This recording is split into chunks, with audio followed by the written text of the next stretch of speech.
So guess what the largest religious group in America happens to be right now?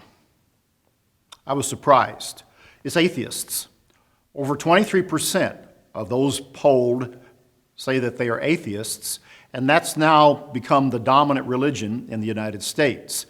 While mainline religions have declined a great deal in recent years, and again, that's not big news, the rise of those who are agnostic, atheistic, not believing in God, is increasing, becoming dominant in our culture today.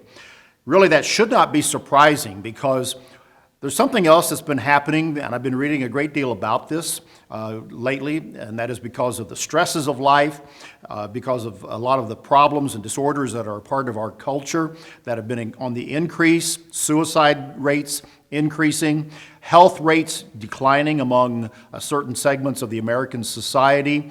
To see that atheism is becoming the dominant faith, as we would call it, should not be surprising because what we are looking at is a cultural decline in America and other parts of the world, but in America particularly as this is being watched, and this is creating a great deal of disorder and problems. When you have situations like this where 1 in 6 Americans take antidepressant drugs and nearly 1 in 5 American adults suffer from anxiety disorders, then to see that atheism is the dominant faith, we shouldn't be surprised. Where might you fall on that? Where might someone that you know fall on that as well?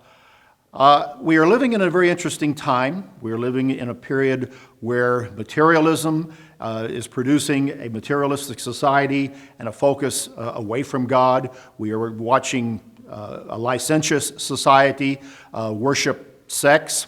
A culture that doesn't worship God is going to slide in that direction. And that's where we are at this particular time.